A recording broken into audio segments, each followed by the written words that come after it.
Sir, ಜಿಲ್ಲಾ ಆಸ್ಪತ್ರೆಯನ್ನು KLS ಸಂಸ್ಥೆಯ ಜೊತೆ ಟೈಪ್ ಆಗ್ತಾ ಇದೆ ಸರ್. ಸರ್ಕಾರ ಯಾವ ರೀತಿ ಇದೆ ಈ ವಿಷಯವನ್ನು ನೋಡ್ತಾ ಇದೆ ಸರ್?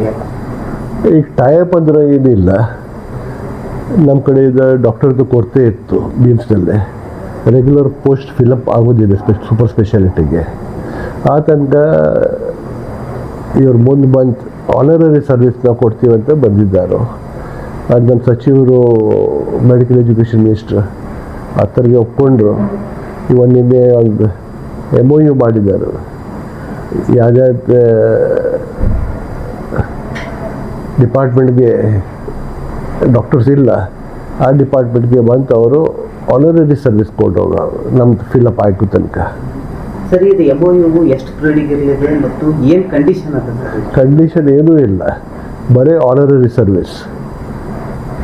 ಸರ್, ಅವರು ವಾಲಂಟ್ರಿ ಆಗಿ ಬಂದಿದ್ದಾರೆ. ಸರ್, ಈಗ ಸರ್ಕಾರ ಕೆಲವೊಂದು ಈಗಾಗಲೇ ಸೂಪರ್ ಫೆಸಿಲಿಟೀಸ್ ಹಾಸ್ಪಿಟಲ್ನು ಅದೇ ರೀತಿ ಉಳಿದ್ಬಿಟ್ಟಿದೆ. ಈಗಾಗಲೇ ಸರ್ಕಾರ ಹತ್ರ ಈಗ ವಿರೋಧ ಪಕ್ಷಗಳು ಏನಂತ ಒಂದು ಆರೋಪ ಮಾಡ್ತಾ ಇದ್ದಾವೆ, ಸರ್ಕಾರ ಹತ್ರ ದುಡ್ಡಿಲ್ಲ, ಅದಕ್ಕೋಸ್ಕರ ಬೇರೆ ಸಂಸ್ಥೆಗಳ ಮೇಲೆ ಅವಲಂಬಿತವಾಗಿ.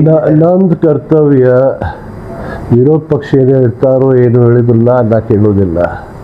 ನಮ್ಮ ಕರ್ತವ್ಯ ಬಡವರಿಗೆ ಯಾರು ಬರ್ತಾರೋ ಪೂರ್ಣ ಜಿಲ್ಲೆಯಿಂದ ಟ್ರೀಟ್ಮೆಂಟ್ ಸಲುವಾಗಿ ಅವ್ರಿಗೆ ಟ್ರೀಟ್ಮೆಂಟ್ ಸಿಗಬೇಕು.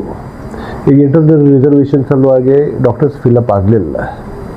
ಅದಕ್ಕೆ ಹಣದ್ದು ಏನೂ ಪ್ರಾಬ್ಲಮ್ ಇಲ್ಲ, ನಮ್ಮ ಸರ್ಕಾರದಲ್ಲಿ ಏನೂ ಪ್ರಾಬ್ಲಮ್ ಇಲ್ಲ. ನೀವು ನೋಡಕತ್ತೀರಿ ಎಲ್ಲ ಕಡೆ ಕೆಲಸ ನಡ್ತಾ ಇದೆ, ಹಣದ್ದು ಏನು ಪ್ರಾಬ್ಲಮ್ ಇಲ್ಲ.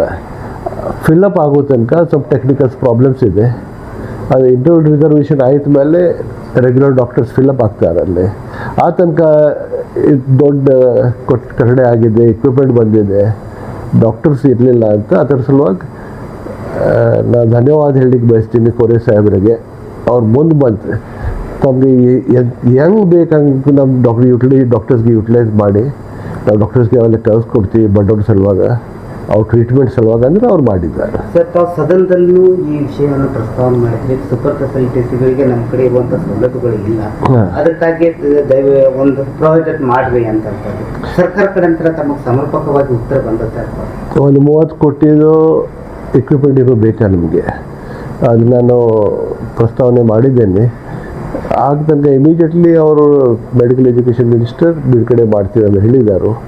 ಎಲ್ಲ ಎಕ್ವಿಪ್ಮೆಂಟ್ ಬರ್ತೈತಿ. ಮತ್ತು ಇದು ಇಂಟರ್ನಲ್ ರಿಸರ್ವೇಷನ್ ಕಂಪ್ಲೀಟ್ ಆಯ್ತ ಮೇಲೆ ನಮಗೆ ಡಾಕ್ಟರ್ಸು ಬರ್ತಾರೆ, regular doctors. Sir, super facilities hospital ಯಾವಾಗ ಸಾರ್ವಜನಿಕರಿಗೆ ತಮ್ಮ ಸೇವೆಯನ್ನು ಸಲ್ಲಿಸ್ತಾರೆ? ಈಗ ಚಾಲೂ ಇದೆ, ಸಾರ್ವಜನಿಕರು ಮಾಡ್ತಾ ಇದ್ದಾರೆ. ಈಗ ಮುಂದಿನ ತಿಂಗಳು ಮುಖ್ಯಮಂತ್ರಿ ಸಾಹೇಬರು ಬರ್ತಾರೋ, ಆಫಿಷಿಯಲ್ ಓದಿಗೆ ಉದ್ಘಾಟನೆ ಮಾಡ್ತೀವಿ. ಆಫಿಷಿಯಲಿಯಾಗಿ